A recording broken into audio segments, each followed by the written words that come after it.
besos de una tierra nueva. Y entonces me ha ocurrido PMNI, no es OCNIC, sino la patología versa sobre PMNI, que son padres muertos no identificables. No identificables, porque identificados están por Restituto Sierra Bravo y por los que los enseñan. Pero si yo en una parroquia cualquiera o en un movimiento apostólico le dijera, voy a un libro sobre los padres y madres de la Iglesia, hubieran habido también los que dijeran, ¿y quién es esa gente que no lo conocemos? Porque somos huérfanos de ellos. Y así nos va. Y así nos va. En vez de cultivar la filiación con los padres y las madres de la Iglesia, pues de hecho son unos grandes desconocidos en la Iglesia. Y yo quiero empezar la conversación partiendo de estos dos datos. ¿Por qué? Porque ¿para qué nos viene bien conocer a los padres y madres de la Iglesia? Pues por un lado, para todos los laicos que estamos en el mundo de la política, de la economía, del sindicalismo, de la sociedad, de la cultura, es muy importante tener criterios de discernimiento y criterios de orientación por dónde tenemos que construir un proyecto económico, social y político. Y para eso, como veremos en la conversación y leyendo el libro, tenemos mucho material del cristianismo primitivo. Y también, a nivel intraeclesial, es muy importante, y es el título que le he dado a la reseña del libro, en Vida Nueva, echar raíces en los padres y madres de la Iglesia, porque como vamos a ver en la conversación, nos pueden aportar mucho a temas fundamentales para la Iglesia. Bueno, Fernando, muchísimas gracias. Ya me conoces, sabes que no he nacido para la diplomacia. Y muchas gracias, Fernando, de todo corazón, por dos cosas. En primer lugar, porque aquí, yo cuando lo terminé de leer, digo, esto me recuerda a aquellos textos del Evangelio sobre la perla preciosa y el tesoro oculto. El cristianismo primitivo es una piedra preciosa, pero desgraciadamente se ha convertido en un tesoro oculto. Y como mucho, pues está en ese circuito de las editoriales especializadas, me imagino que tendréis congresos y cosas así, y publicaciones sobre el griego capadocio, pero el pueblo espeso y municipal del pueblo de Dios, pues no tenía acceso a esa perla preciosa, a ese tesoro oculto, quizá porque no había personas con tus características, con esa claridad jocista que impregna toda tu escritura, que le ha devuelto, gracias a Ediciones SOAT también, le ha dado a esta piedra preciosa, este tesoro oculto, al pueblo de Dios. Bien, lo primero que te quería en esta conversación nuestra es que nos dijeras un poco cómo se lleva esa doble vida, que espero que sea una vida unificada, entre tu dimensión de cura de barrio, conciliario de Job, de Aco, y la alta investigación en el cristianismo primitivo. ¿Eso cómo se come? Porque de entrada, a quien se lo he contado, he dicho, pero ese señor tan erudito y tan... Ese es un cura de barrio, ese es un jocista. A ver, pues mira, ¿cómo se puede? Bueno, cómo se puede, pero en primer lugar yo creo que hay una cierta dualidad de Dr. Hyde y Mr. Es decir, que al final hay momentos donde uno ya no sabe dónde está y intenta, digamos así, cuando estás en comillas, pues te consideras demasiado popular y no erudito y no dices, wow, y se van a otras cosas, y cuando estás en el barrio pues resulta que te consideras demasiado intelectual, y entonces me da un corte cuando Jorge, el compañero de parroquia, dice, bueno, de estos temas el que sabe es Fernando, y me mira como diciendo, este es el que es especialista y yo de estos temas no puedo hablar porque está aquí el especialista. Entonces, intentando conciliar dos mundos que por desgracia están separados, que es la investigación y luego la vida práctica. Es una dificultad realmente considerable, porque además ni siquiera estudio cosas que sean como más comestibles. Si estudiase Sagrada Escritura, que la he hecho, pero no es mi especialidad, o eclesiología o sacramentos, pues pero estudias patrología, que ya solo con decir el nombre ya te miran como diciendo, ¿eso qué es? Y además es normal que te lo digan. Es como cuando uno habla de... Yo por ejemplo, con mi médico, el nefrólogo, siempre hablamos 3 minutos de la consulta, qué tal está, hasta ahora gracias a Dios bien, todas esas cosas, y luego nos dedicamos a contarnos nuestros proyectos de investigación. Y entonces, no sé cuál es más raro, si los suyos o los míos. Y él está especializado en riñón, el tema de en qué medida los trasplantes de riñón, con su tema de investigaciones, y contribuyen a lo que sería la gestación de los hijos si hay algún problema por los medicamentos que tomas. Vamos a dejar el riñón y vamos al libro. Una de las cosas que más me ha gustado es que, aparte de la claridad, es que pones siempre unas guías de lectura, con lo cual eso es muy propio de la Guajira editorial, es decir, que no solo publicar libros para que crezca el intelecto, que no está bien, pero tampoco se trata de eso, porque es una organización militante, sino que son guías de lectura que favorecen mucho el uso del libro para la formación de la conciencia cristiana en comunidades, en parroquias, religiosos y religiosas, que por cierto tienen que formarse, y me da que tampoco saben mucho de estas cosas, no digamos el clero diocesano, que me da que tampoco sabe mucho de esto, si se señala. Vamos, que no sé yo nada del clero diocesano, pero eso simplemente es una hipótesis de trabajo. Por supuesto también para los movimientos apostólicos. Entonces, me gustaría que nos dijeras un poco qué puede aportar a los procesos de formación de la conciencia cristiana en todas sus dimensiones, visión de la realidad, sentimientos, emociones, prácticas, qué pueden aportar estas realidades de los primeros cristianos y los padres y madres de la Iglesia. Pues yo creo que ahora mismo estamos en un momento muy dificultoso para lo que es la construcción de las personas, de las personalidades.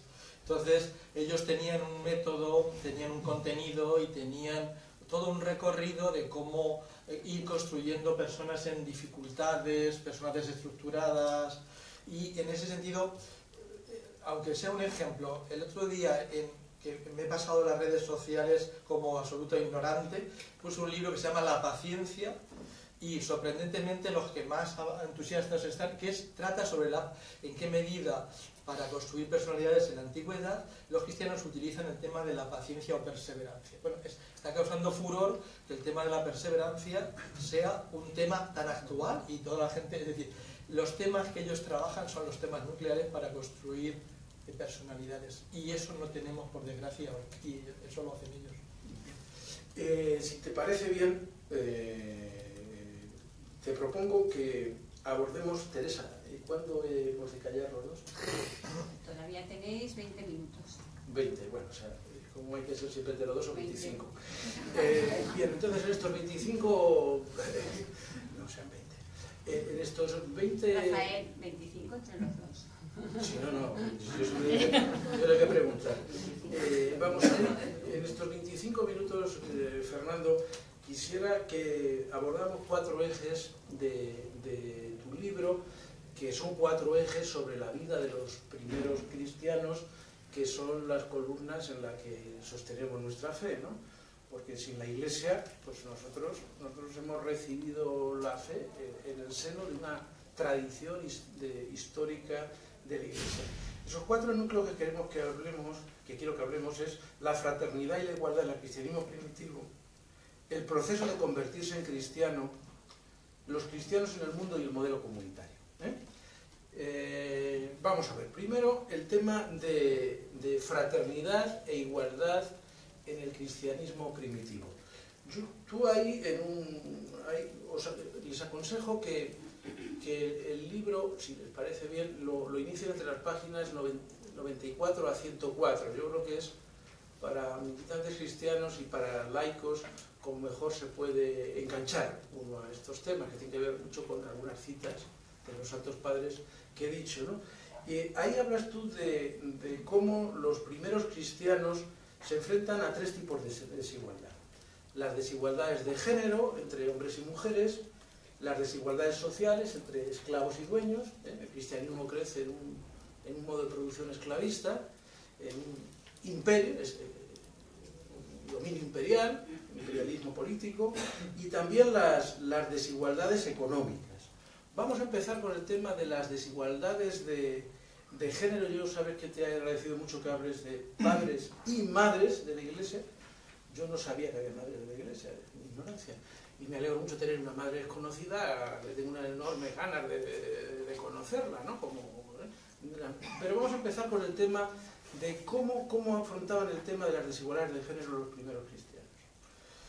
Pues con grandes dificultades y no del todo bien. Me refiero que en una cultura tan absolutamente androcéntrica y patriarcal, lo estaba comentando antes con Teresa, se superan mucho más fácilmente, y cuando lees a los padres y madres de la Iglesia, la temática de pobreza y riqueza que la temática de hombre y mujer. Es curioso, ahí son... Es decir, que en gran medida son atisbos y en la medida en que se acercan al proyecto de Jesús. Es decir, el proyecto de Jesús causa un impacto de igualdad radical entre hombres y mujeres, y con el paso del tiempo, lo mismo que si cae una piedra en un estanque, ese impacto se va diluyendo en esa igualdad. Y entonces, el proyecto del reino, el proyecto de Jesús es: todos somos hijos e hijas de Dios, y por lo tanto en todos los espacios tiene que haber una igualdad radical entre varones y mujeres. Esto se intenta llevar a cabo con grandes dificultades en el ámbito comunitario, intentando establecer relaciones igualitarias, participación de la mujer. Progresivamente, hay que decir, en honor a la verdad, que van siendo excluidas de los espacios eclesiales. Se mantiene todavía el ámbito ideológico. En el fondo todos somos ante Dios exactamente iguales, aunque diferentes. La igualdad radical es ser hijos e hijas de Dios, pero luego hay diferencias de vocación y de compromisos, o sea, con muchas dificultades. O sea, pero hay un proyecto ideológicamente, nunca nadie se ha atrevido a decir la mujer en el cristianismo es inferior al varón con respecto a Dios. Y respecto a las desigualdades entre pobres y ricos, todo el tema hablas tú de un proyecto igualitario. La lectura de tu libro me ha llevado a repasar lecturas juveniles de Rosa Luxemburgo, del propio Engels, sobre todo de Kautsky, que hablaban del comunismo primitivo. ¿Qué tipo de igualitarismo económico, de posición ante la riqueza se plantean los primeros cristianos?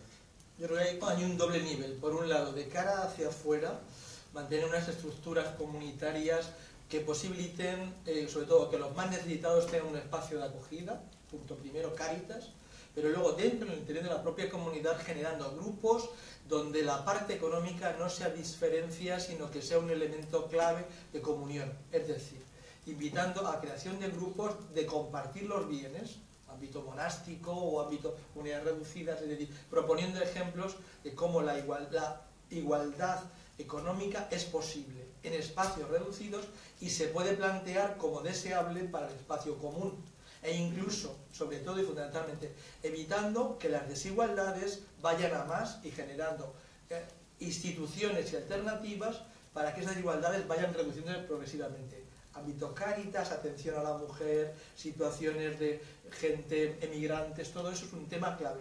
Los cristianos vendemos el producto en gran medida porque atraemos a la gente más necesitada.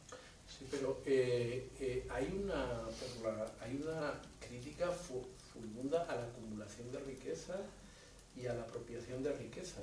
Eso hasta muy tardíamente en la Iglesia, por ejemplo en la Iglesia española, pues Rovirosa cuando empieza a plantearlo con el manifiesto comunitarista, cuando plantea el tema de quién es la empresa, o sea, esa crítica tan sumamente radical que llevaba a estos compañeros míos a confundir a los padres ese discurso no era un discurso, tú eres el especialista, yo simplemente digo, ¿no era solo intracomunitario o sí? No, ese es un discurso que lo hemos recogido de dos ámbitos. Por un lado, en el ámbito bíblico hay lo que se llama economía digamos así, campesina, donde los bienes, Dios había dado a los seres humanos los suficientes bienes como para que todos, viviendo de manera digna, podamos vivir bien. Lo que pasa es que algunos se apropian de esos bienes comunes y se quedan con ellos, y por lo tanto se crea una desigualdad radical, porque los ricos se han apropiado de los bienes que son comunes. Esto está extendido en toda la antropología y la cultura mediterránea, se llama antropología campesina y antropología de bienes limitados. Es decir, esto está ya en la propia estructura comunitaria, bíblica. Luego además ellos, muy astutamente, como siempre, utilizan la crítica que ya han hecho otros movimientos, como los, sobre todo, cínicos y estoicos, a las desigualdades o cómo el ser humano no puede basarse fundamentalmente en algo que le es ajeno, que son los bienes, que te los pueden expropiar y de hecho la vida te los expropia radicalmente. Es decir, utilizan algo que ya existía para darle clave creyente. Eso forma parte del proyecto de Jesús. Sí, hay una página que les recomiendo vivamente, la página 98, donde tú hablas de la economía moral del cristianismo primitivo. Siempre tenemos la tentación, yo el primero, de intentar buscar en épocas históricas alejadas en el tiempo elementos que nos iluminen el presente, y eso puede ser bueno, pero también tiene sus dificultades porque cada tiempo tiene sus circunstancias. Pero yo leyendo esto, dice, el segundo presupuesto de la economía moral sostenía que con los bienes existentes había el suficiente y necesario para todos. Esta necesidad se concretaba en los mínimos vitales a los que toda persona tenía derecho: casa, alimento y vestido.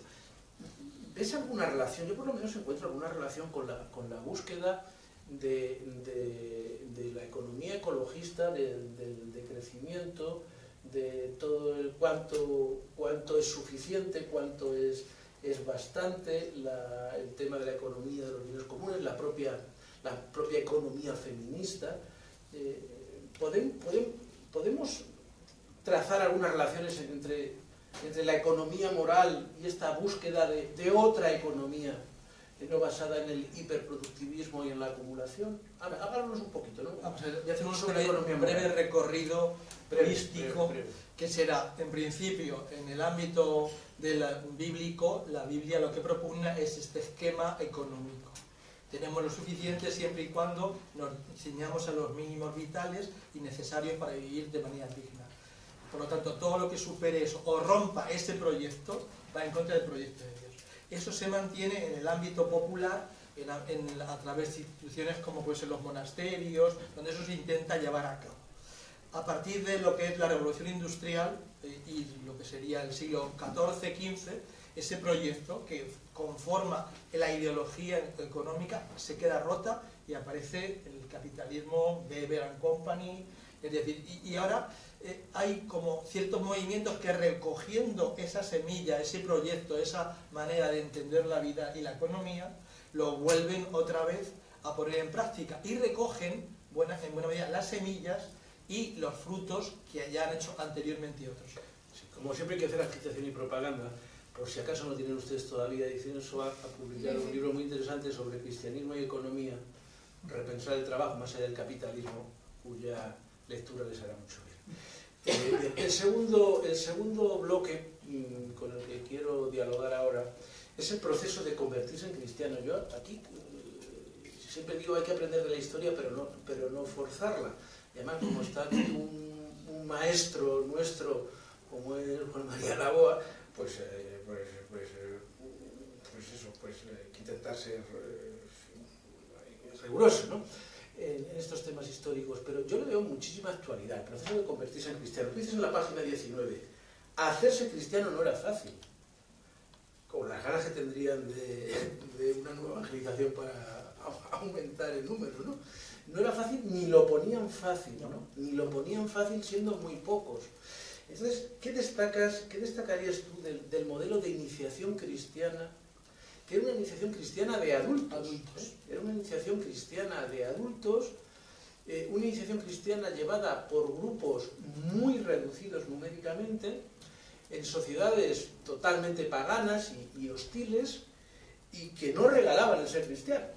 ¿Qué podemos aprender de aquellos procesos de iniciación cristiana? De eso que llamas tú muy bien, el proceso de convertirse en cristiano. Yo creo que dos elementos. El primero es El acompañamiento en todo recorrido, desde que uno empieza hasta que acaba, está siempre acompañada. Si uno quiere hacerse cristiano tiene que tener sus padrinos, que era la gente que te conocía y que te acompañaba. Luego la propia comunidad tiene sus responsables, catequistas y tal. Y el acompañamiento comunitario, por lo tanto, cuidar en todo momento el acompañamiento personal y comunitario a quien quiera, no como ahora que te llevan los hijos a catequesis y punto. Es decir, que hay todo un recorrido donde te van acompañando en todo momento y se sabe el principio, el final. Eso por un lado. Y en segundo lugar, no tener miedo a la exigencia. Y de hecho, si os fijáis, los grupos que venden son aquellos que exigen. Esto es el esquema que yo llamo de bar ocupado con mucha gente y bar vacío. Cuando uno entra en un sitio y ve que hay un bar vacío, ¿entramos? No. Y en cambio vamos a un sitio donde hay mucha gente y entramos. Bueno, pues esto pasa lo mismo con las instituciones. A veces creemos que con bajar el listón nos van a entrar más gente. Mentira y gorda. Porque la idea es, ¿qué ofrecéis y qué me dais a cambio? Yo me meto aquí, me exigís mucho, pero ahora la verdad. Yo se me muere mi mujer o resulta que tengo un problema y la comunidad cristiana está ahí presente. Es decir, cuando tú exiges mucho, pero das mucho, la gente se apunta. El problema es cuando exiges mucho y no das nada a cambio, o cuando exiges poco, pero tampoco das nada. Es decir, la cuestión es exigencia, pero a cambio de responsabilidad y acompañamiento. Es decir, a los cristianos le pasaba algo y tenía a la comunidad. Es lo que pasa hoy día con muchos grupos eclesiales. Bien, Por tanto, acompañamiento y exigencia. Vamos a pasar a otro bloque que es muy importante para el mundo de los movimientos especializados en la católica y también para los cristianos laicos, que somos la mayoría en la Iglesia, y que el Concilio Vaticano II dejó muy claro que nuestro lugar es el mundo. Uno puede estar de catequista un ratito, pero su mundo no es el interior de la Iglesia, sino fuera de la Iglesia, ¿no? Entonces, me ha parecido muy interesante todas las páginas que habla sobre los cristianos en el mundo. Y en concreto en la página 48 dices una cosa que desde luego a la UAC, a la JOC, pero a todos los que trabajamos, ¿no?, de un oficio u otro, dices en la página 48: los cristianos son netamente contraculturales en su concepción del trabajo. Háblanos un poquito de algunos rasgos de por qué los cristianos son contraculturales en el mundo del trabajo y algunos rasgos, aunque tenga que ser breve, porque esto es para animar a que lo lean, claro. Para eso estamos. Para eso estamos. Simplemente como algunas claves sobre lo que podemos llamar una teología y espiritualidad del trabajo en los primeros siglos del cristianismo, sobre todo eso de por qué eran contraculturales en su concepción del trabajo. Porque los primeros cristianos. En la antigüedad el trabajo era culturalmente considerado como propio de esclavos y clases bajas, estamentos inferiores. Mientras que el hombre libre, el culto, es aquel que se dedica a la contemplación, el ocio, mientras que el negocio era considerado como algo indigno, impropio de solo aquellos que no tenían lo suficiente para vivir. Incluso la propia idea de trabajo, el concepto de trabajo es tripalium, que es un instrumento de tortura que consistía en 3 como látigos que te daban. Por lo tanto, el mundo antiguo abominaba profundamente el trabajo porque consideraba indigno del hombre libre. En cambio, el mundo bíblico y cristiano considera el trabajo como un espacio de continuación con la creación de Dios. Por lo tanto, con nuestro trabajo contribuimos a que la creación siga siendo recreada por el ser humano. B, construcción de la persona. Si no trabajamos, no somos personas. Incluso Pablo llegará a decir, el que no trabaje, que no coma, directamente. C, con el trabajo no solo nos construimos como personas, sino que incluso podemos contribuir a que los necesitados puedan tener. Por lo tanto, es claramente contracultural frente a la cultura del trabajo que existía. Lo curioso es que luego, nosotros que nacemos criticando esa cultura, al final los representantes eclesiales cogen la cultura de las élites dominantes, donde el trabajo era y se la apropian como la suya. Y entonces el obispo no puede contaminarse ni mancharse las manos, porque son santas y venerables, sacrosantas. Ya está. Vale. Sí. Hay un texto del cristianismo primitivo que me ha resultado extraordinariamente interesante, que es la carta a Diomedo, donde habla de que los cristianos estamos llamados a ser el alma del mundo, y en el mundo, no fuera del mundo. Me parece muy interesante, pero ya se empiezan a complicar las cosas, que llega hasta nuestros días, porque hay muchos modos de presencia cristiana en el mundo y por eso hay muchas tendencias dentro del apostolado seglar y del mercado. Y tú haces ahí un análisis que me parece sumamente interesante, que ya aparecen en los primeros siglos de la historia de la Iglesia, los tres modelos: el modelo de coexistencia pacífica, el modelo capilar, y el modelo imperial. También brevemente, ¿nos podría decir un poco las diferencias y qué actualidad podría tener? Esto forma parte, digamos, y dentro del cristianismo primitivo hay como dos corrientes. Una que dice, dado que estamos en el mundo, vamos a intentar congeniarnos, y otros que dicen, yo no soy en este mundo, yo soy el espíritu puro, o a línea apocalíptica, esto se acaba y cuanto menos de este mundo mejor. Entonces, dentro del modelo de ya que estamos aquí, vamos a entendernos y apañarnos, hay como tres propuestas. Una que sería, vamos a coexistir con la sociedad y vamos a ir articulando los medios para que, por lo menos, lo que se llama coexistencia pacífica.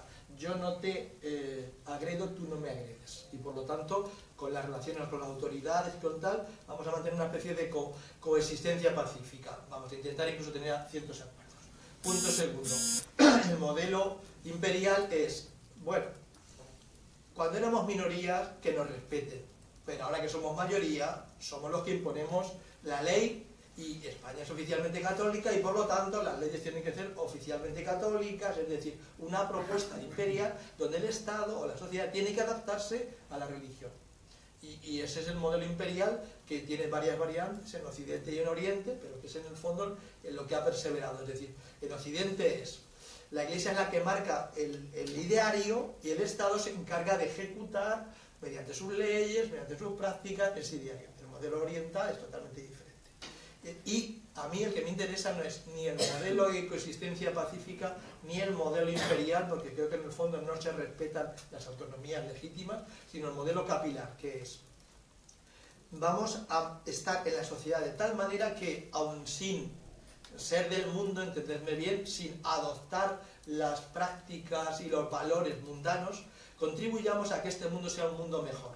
Es en el fondo el modelo de lo que sería, pues, evangélico, es decir, sembrar en este mundo. Y este modelo lo hace sin distinguirnos del resto de mortales, es decir, el cristiano no va a ser porque vaya vestido de manera diferente, porque tenga un lenguaje diferente, ni porque tenga, sino por su estilo de vida. Eso es lo que nos diferencia. Este modelo es muy difícil de cumplir y normalmente volvemos al modelo identitario. Mis hijos, escuelas católicas, todo católico. El modelo identitario es el que tiene la mayor probabilidad de supervivencia en tiempos de crisis. Aviso. Bien. Para respetar los tiempos, simplemente llamar la atención sobre otro aspecto que me parece muy interesante, que es la relación entre el cristianismo y la cultura. Ahí tú hablas de dos cosas. Una, los apologetas, ¿no? Yo creo que eso es sumamente relevante, y especialmente en sociedades como es la española, donde hay una crítica muy fuerte de la religión, hay una crítica muy fuerte de la Iglesia, y donde yo creo que es necesaria una sana apologética. Y es más, en la propia historia del hogar, recordar los cursillos sobre fe y culturas, porque ahora no hay esa presión ideológica, ¿no? Pero en otras épocas, los años 50, 60, pues había que tener una apologética. Y yo creo que los cristianos, en una sociedad con cierta hostilidad, tenemos que formarnos para ser capaces de tener esa apologética. Yo creo que eso es una tradición del primer cristianismo muy interesante. Y luego todo lo que habla sobre el modelo de inculturación. Pero quisiéramos terminar, porque esto hay que terminarlo, ¿no? ¿Qué queda?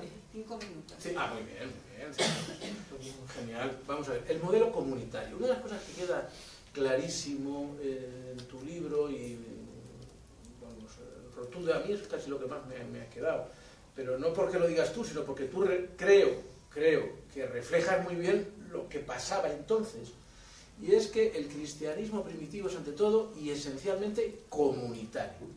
Son comunidades familia. Tú insistes mucho en la dimensión de no solo cualquier tipo de comunidad, es una comunidad familia, ¿no? Y ahí hablas de lo siguiente: comunidades, tres rasgos de las comunidades cristianas. Comunidades cercanas que acompañan todo el recorrido creyente. Ese tema del acompañamiento, ya lo has señalado tú, me parece muy interesante. Comunidades capaces de acompañar. Comunidades resistentes y perseverantes, la tenacidad, la resiliencia. Y finalmente comunidades de acogida de los más necesitados. Tres rasgos comunitarios. ¿Cuál crees tú que en esta dialéctica entre nuestro pasado al que tenemos que volver, del que tenemos que beber de los primeros siglos de la Iglesia, ¿no?, para alimentarnos hoy? ¿Y qué rasgos del modelo comunitario crees tú que necesitamos más para recrear la Iglesia como un conjunto de comunidades, y no de organizaciones para servicios litúrgicos o asistenciales? Yo creo que tenemos que... Y dame 2 minutos para preguntarte la última cosa. Sí, sí. Sobre todo yo creo que o las comunidades nuestras aprendemos a, digamos así, a acompañar a gente que necesita acompañamiento. Hoy día el tema de la vulnerabilidad, fragilidad, desestructuración es cada vez más fundamental. El tema de acompañar procesos, acompañar personas. Segundo tema, el tema de ser capaces de generar y proponer propuestas resistentes y sostenibles, es decir, que la gente que entre en nuestras comunidades sea capaz de afianzarse, que no necesite continuamente, y que tenemos gente adulta. El tema de la perseverancia es un tema que cada vez lo veo más clave, la resiliencia, es decir, hacer de los momentos de dificultades oportunidades de crecimiento, que yo creo que esto es muy importante cada vez más. Es decir, no amargarse la vida con críticas continuas a los de fuera, sino proponer modelos creíbles para todos. Y, sobre todo y fundamentalmente, seguir confiando en Dios. Es decir, que a veces somos demasiado de que todo lo tenemos que hacer nosotros. Cuidado, esto no es un aviso para que seamos en clave que Dios proveerá, al contrario, es trabaja hasta la extenuación y luego pobre y mísero siervo soy. Sí, el Papa Francisco en el último documento habla del pelagianismo, o sea, que es esta línea de luto sobre el esfuerzo. Hay una parte, ya acabamos, que no queremos cansar al respetable, y además hay que hablar. Hay una segunda parte del libro. La verdad es que habéis hecho un servicio eclesial de primerísimo nivel con esto, ¿no? Porque claro, Ignacio de Antioquía, Mande, Justino, sería justo, Jerónimo, Basilio, Juan Crisóstomo, Antonio Abad, este ya suena más. Bien, ya lo de sinclética muy fuerte, Gregorio de Nisa y Efrén el Sirio. Toma ya. Estoy por ir a Ignacio y preguntarle, ¿y ustedes esto saben algo? Digo, o los seminarios o cualquiera, que esto es desconocido, señores y señores. Entonces, Fernando, entre otras cualidades, ha sido redactor de estilo. Sí, yo me acuerdo que creía yo que había escrito un libro y me lo sometió a la redacción de estilo y me quedé hecho polvo. Y me encantó. Entonces, es que escribe muy bien este hombre, es que ha sido redactor de estilo. Es como Pablo también se ganaba las lentejas haciendo trabajos muy dignos, por cierto, ¿no? Entonces, es una maravilla que te enteres tan claramente de la identidad de nuestros padres y madres de la Iglesia. Entonces, háblanos brevemente, primero, de una madre, algún rasgo, y de alguno de estos personajes que creas tú que realmente, todos ellos me parecen muy, muy interesantes. Él, como es jocista, tiene una cosa que se llama aprendizajes vitales. no se dedica solo a decir San Juan Crisóstomo, que nació y tal, y bla, bla, bla. No, aprendizajes vitales de cada una de estas personas, ¿no? Algún aprendizaje vital en torno a una madre, vamos a matar la madre, y de algún padre, y si tiene que ser dos, pues dos, y con esto ya cerramos, con permiso de Teresa. Yo hay una madre por la que tengo una especial admiración, que es Perpetua y Felicidad, son madres. Felicidad, muy bonito. Sí, sí, Perpetua. Háblanos de Felicidad. Son dos mártires en torno al 212.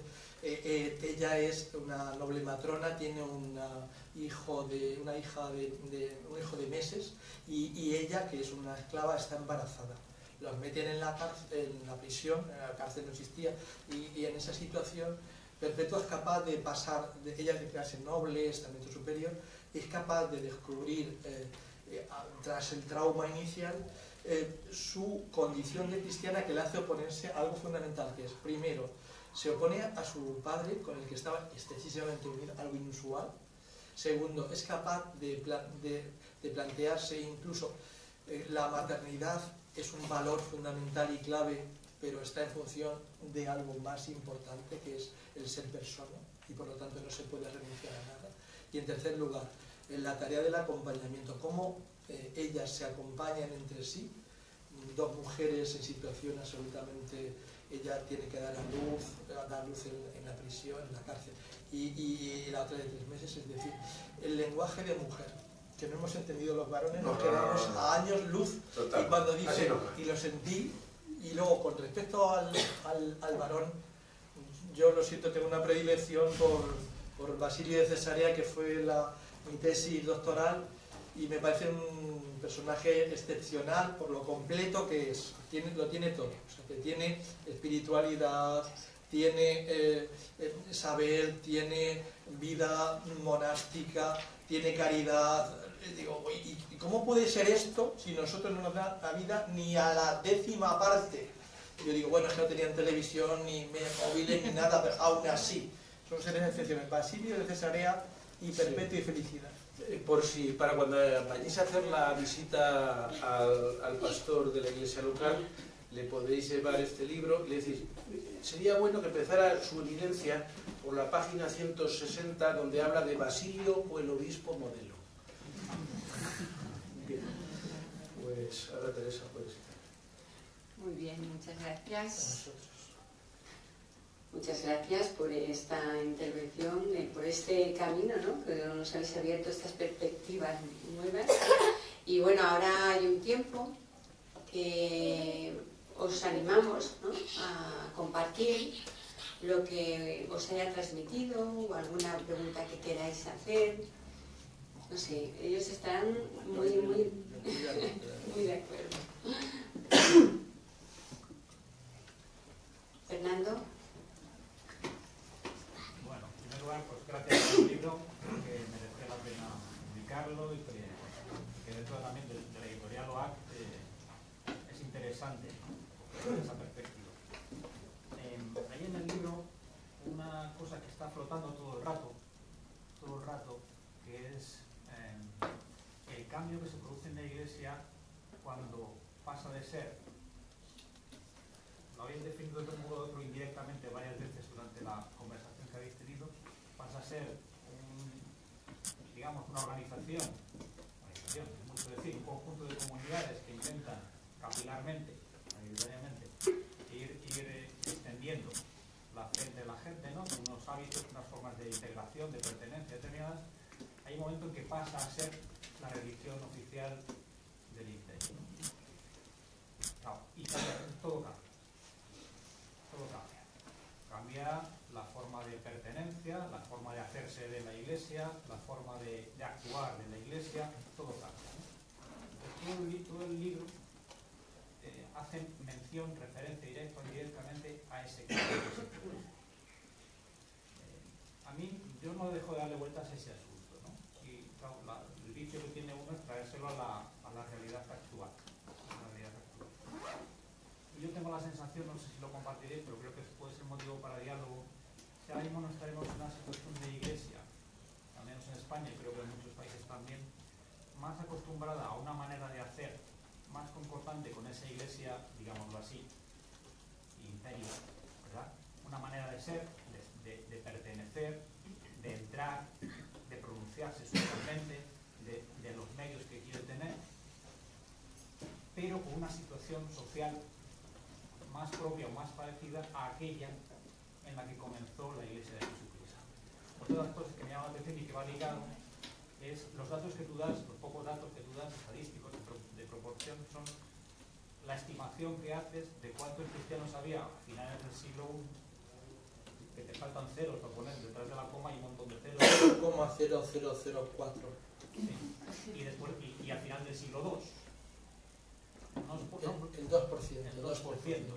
Yo creo que, claro, cuando cambia a ser religión imperial a mediados del siglo IV, ya me parece a mí que seguramente no era la religión mayoritaria, sino que lo fue por otra serie de circunstancias e intereses, ¿no? Pues esa reflexión es la que a lo mejor me interesa, a lo mejor es mucho pretender. Bueno, pedirles gracias.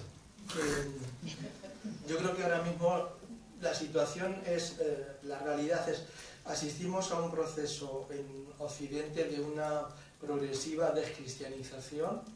Es un recorrido que, a pesar de los, digamos así, de los saltos que puede haber, se considera prácticamente como irreversible.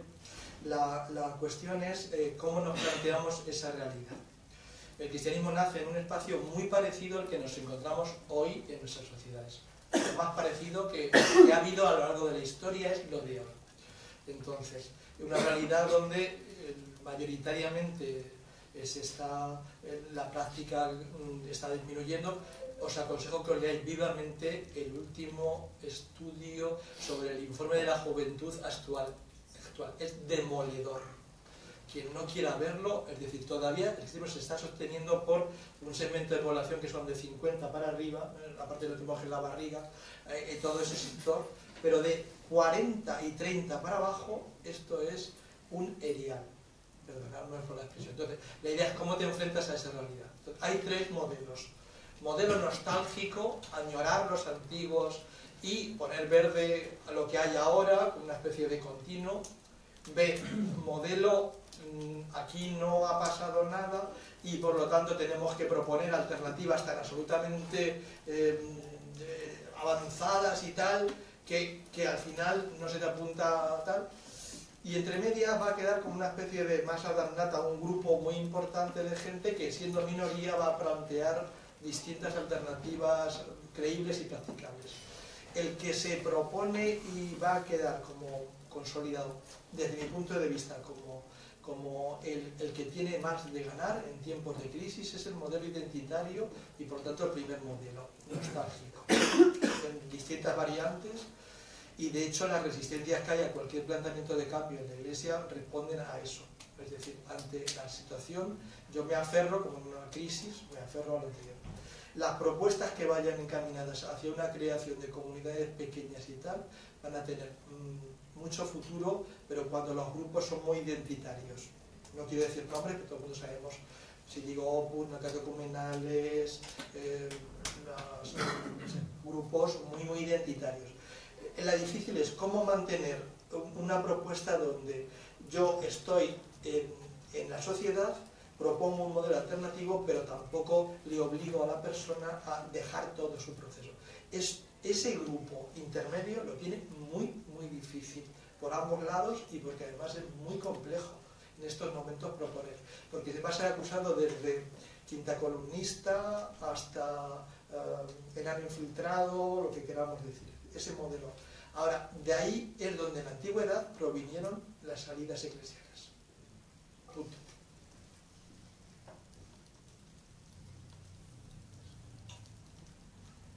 ¿Algo más? Suele ser muy...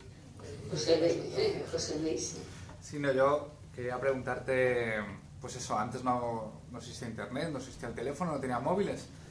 Y aún así, bueno, pues crecían y se extendían por el Mediterráneo, Antioquía. Bueno, pues un poco, ¿qué podemos aprender de la manera en que resolvían el aislamiento de esas comunidades, los problemas que tenían? Porque supongo que no podían, o cuando preguntaban y les llegaba la respuesta ya tenían que haber solucionado lo que tenían, ¿no? ¿Cómo se las apañaban para resolver las dificultades que tenían de todo tipo, ¿no? De autoridad, de quién manda aquí, a quién hacemos caso, a quién incorporamos o no, si los gentiles o no gentiles. Y si eso nos puede dar pistas de presente o de futuro a la hora de resolver pues esos conflictos, bueno, pues que toda institución humana y también la Iglesia tiene esa parte, tiene, ¿no? De, bueno, pues ¿qué hacemos? ¿Cómo nos ponemos de acuerdo? Bueno, en primer lugar no existía internet, pero existía una cosa que se llamaban cartas. Entonces los cristianos tenemos una ventaja cualitativa, que es que frente a otros grupos religiosos que se aferran a formatos muy antiguos, por ejemplo los judíos en la parte de escritura se aferran al formato roto, que era incomodísimo, carísimo y para la búsqueda de citas una auténtica problema. ¿Qué hacemos los cristianos? Creamos un formato que era el formato que llamamos libro, que era considerado como impropio e indecente solo para como borradores, y utilizamos ese formato libro, manuscrito, para nuestras propias escrituras. Y en segundo lugar, utilizamos las cartas y todos los medios de comunicación entonces existentes para generar una comunicación interna fluidísima. Pablo escribe un montón de cartas, hay unas cuantas. Todo el mundo escribe cartas. Hay problemas, cartas, es decir, se utilizan los medios más modernos para reciclarlos. Y aquí está la segunda característica. Los cristianos reciclamos todo. Es decir, vemos algo que es muy interesante, le quitamos el formato Zeus o tal y lo apropiamos. Es decir, la capacidad que tenemos de reciclar prácticas, creencias, medios útiles es inusitada. No hay ningún grupo social que haya reciclado tan bien la realidad. Por lo tanto, utilización de los medios más modernos, utilizar las cartas para comunicarse en la antigüedad era inusitado, porque las cartas eran para que los señoritos contasen sus penas, o para las ciudades contarse tal. Pero en cambio, que los cristianos utilicen la carta tan fluidamente, y luego siempre hay algo muy interesante que es el boca a boca. Es el mejor medio para comunicarse en la época de todos. Tenemos el boca a boca, utilizar esos reglamentos y esas estructuras.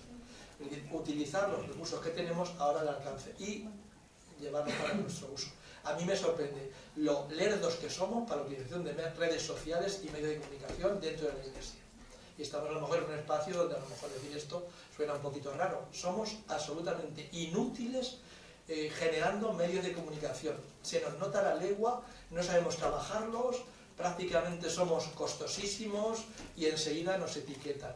Puñetas de la antigüedad. Éramos mucho más ágiles, rápidos y sobre todo más prácticos y teníamos éxito. Es decir, cuidado, utilicemos los medios sabiamente. En cuanto a resolver eso, los conflictos diferentes. Para la resolución de conflictos tenemos unos medios bastante útiles, que en el fondo es seguir la regla de Mateo, que es cuando alguien, si tienes algo contra tu compañero de comunidad, háblalo con él personalmente. Si no te hace caso personalmente, háblalo con otra gente que te pueda ayudar. Si no te hace caso con otra gente, llámalo a la comunidad. Y si tampoco en la comunidad pues se arregla el asunto, pues toma la decisión que haya que tomar. Es decir, esa regla de discernimiento para temas de conflicto está muy bien planteada. Y además, para eso tienen siempre personajes de autoridad que acompañaban, tenían digamos, una práctica comunitaria muy ágil para tomar decisiones. Y en la comunidad siempre estaban los personajes, vamos a ver, los obispos. Eran otros obispos, ¿eh? Os puedo asegurar que eran la comparativa con la actualidad no sé si sería injusta, pero al lado de estos espectáculos, como puede ser un Juan Crisóstomo, un San Basilio, un San Ambrosio, un San Agustín, es verdad, y esto hay que ser honestos, que de los 6 siglos nos han llegado 30 o 40 obispos decentes. Los otros miles y miles de obispos, gracias a Dios, han pasado sin pena ni gloria. Es decir, aprendamos, como decía en la misión, que de cara al futuro la gente va a hablar de aquellos que han merecido la pena. Lo digo por si queremos tener un poquito de gloria. Entonces, y en cambio, nadie hablará de nosotros cuando hayamos muerto. Hablará de nosotras. Es decir, que en eso yo creo que hay que aprender. Gracias a Dios, el título del libro del obispo de Brest, una iglesia que no sirve, en el sentido de servicio, no sirve para nada. Y en la antigüedad y hoy, una institución que no sea útil a corto, medio o largo plazo acaba desapareciendo. No tenemos la patente de coso, ni la seguridad, ni que el espíritu va a estar con nosotros, sí, pero que muchas instituciones eclesiales desaparezcan. Vamos a ver, te pones a contar el número de comunidades monásticas que han desaparecido y te extraen 2.000 o 3.000. O sea, nadie tiene la absoluta seguridad que de cara a un futuro no desaparezca ni personal ni comunitariamente. A lo mejor al estudiar historia te ves un poco cínico, pero bueno, realista.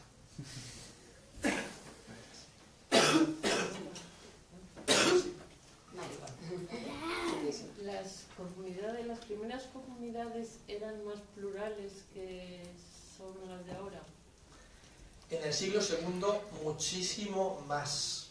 En el siglo III casi iguales y en el siglo IV más o menos iguales. Es decir, en el siglo II, que son muchos años, hubo tal pluralidad interna que aquello amenazó con explotar. Cuando hoy decimos que hay diferencias dentro de la Iglesia, eso es infinitamente más reducido que la que hubo en el siglo II. Y nos asustamos y nos aterramos por todas las diferencias entre unos y otros, los demás conservadores. Eso es peccata minuta comparado con lo que hubo en el siglo II. En el tercero es una situación muy parecida a la nuestra, y luego en el cuarto se establece una cierta uniformidad, pero siempre dentro de la Iglesia ha habido una gran pluralidad por varias cuestiones. Primera, lingüística. No es igual una comunidad siria que una comunidad griega, que una comunidad latina, que una comunidad armenia, y cada una se adaptaba a su cultura. Entonces hay muchísimas iglesias. El proceso de uniformización o centralización que se ha dado sobre todo en Occidente es muy reciente. Es decir, que en el primer milenio, hasta los primeros, hay una gran diferencia de comunidades eclesiales. O sea, somos, entre comillas, cuando alguien se asuste de la pluralidad de hoy, digo, estudiar el siglo II y veréis, dice Santa Rita, que me quede como estoy. El siglo II también es el siglo de las herejías, ¿no? Por eso, pero no solo herejías, es que es mucho más, una pluralidad, porque hay recorridos tan plurales que al final, ¿qué tiene que decidir la comunidad eclesial? Bueno, vamos a ponernos de acuerdo en los mínimos, porque si no acabamos peleando. Entonces, estamos en una época de consensos. ¿Qué escritura vamos a tener? ¿Qué ministerios vamos a tener? ¿Qué sacramentos vamos a tener? ¿Qué credo vamos a tener? Cuidado, eso no acaba del todo de cuajar, no cuaja algunos elementos, pero el credo sigue en el siglo III, IV, V, VI, o sea que hasta el sexto no nos ponemos de acuerdo en quién es Jesucristo. 600 años para ponerse de acuerdo en quién es Jesucristo, pues yo creo que ya está bien. Todavía seguimos. El caballero, ¿qué quería? Sí, la pregunta es, dice que los primeros cristianos casi todo lo tenían en común. Claro, hoy las circunstancias históricas, sociales, en todos los sentidos son tan diferentes. ¿Qué medios tendríamos los cristianos en el siglo XXI para poner las cosas en común?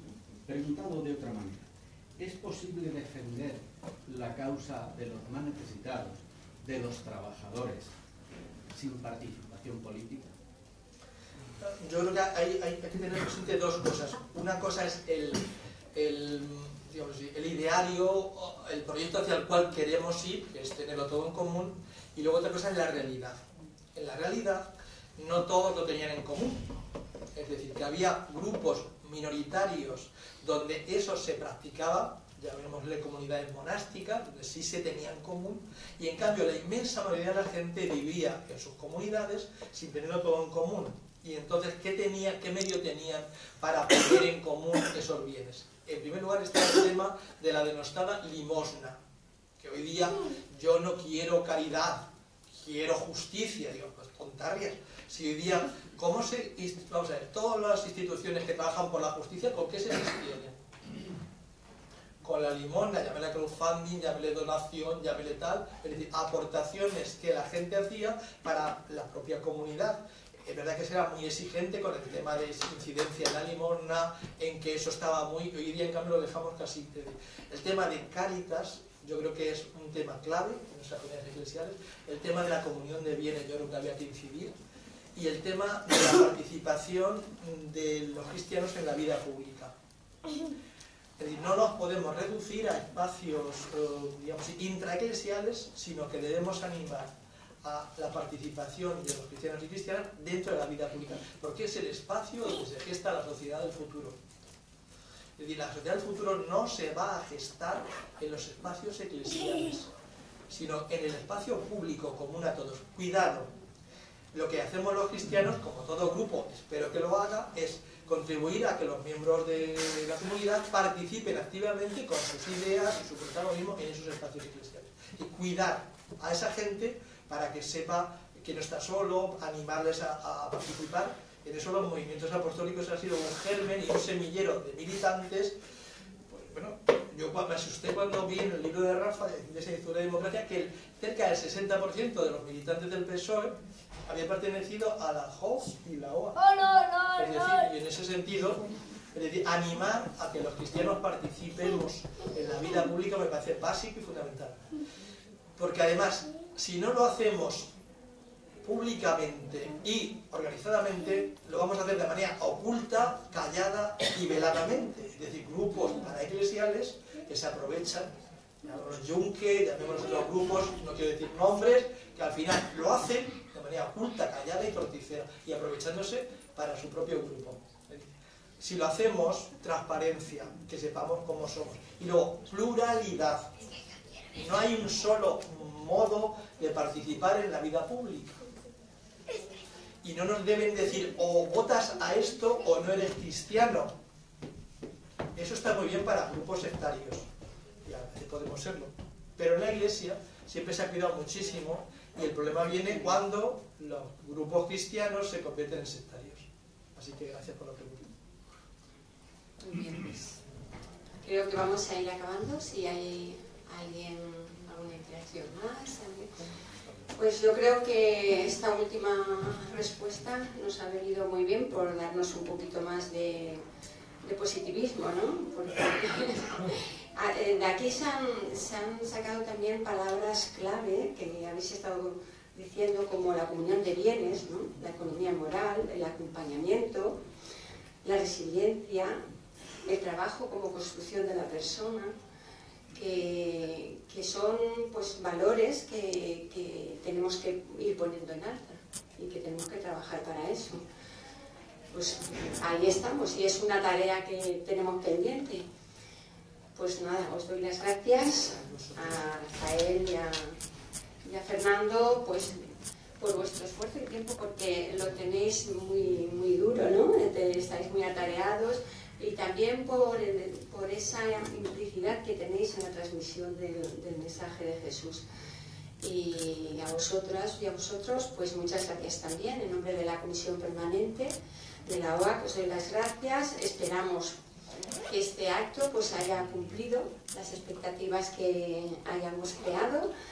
Y sabedoras, ¿no?, que también un poco, creo que nos vamos de aquí un poquito más orgullosas de nuestras primeras comunidades cristianas, un poquito más sabedoras también, y que empezaron, al fin y al cabo, fueron ellas las que empezaron un camino que ahí está, para continuar, ¿no?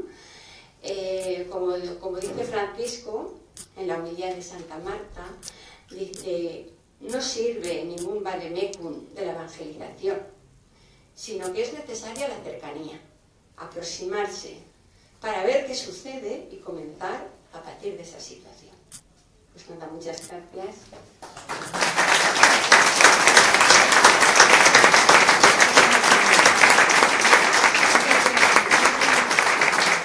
Bueno, pues quiero dar un detallito. Mirad, este es del disco de Santa María de los Indignados. Como sé que soy muy lectores de un libro, a lo mejor no, pero un disco y un... Muchísimas gracias. Muchísimas gracias. ¿Y si se transmitiste en directo? Por Facebook. Por Facebook.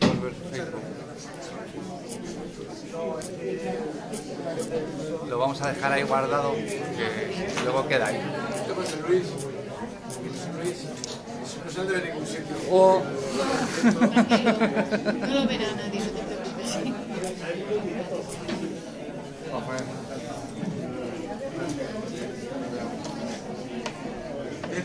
Piedra al venerable. Ahora es cuando lo rompo. ¿Por qué? Le doy a finalizar, Y lo cierras. pero lo deja guardado en Facebook. Supongo que sí. Sí.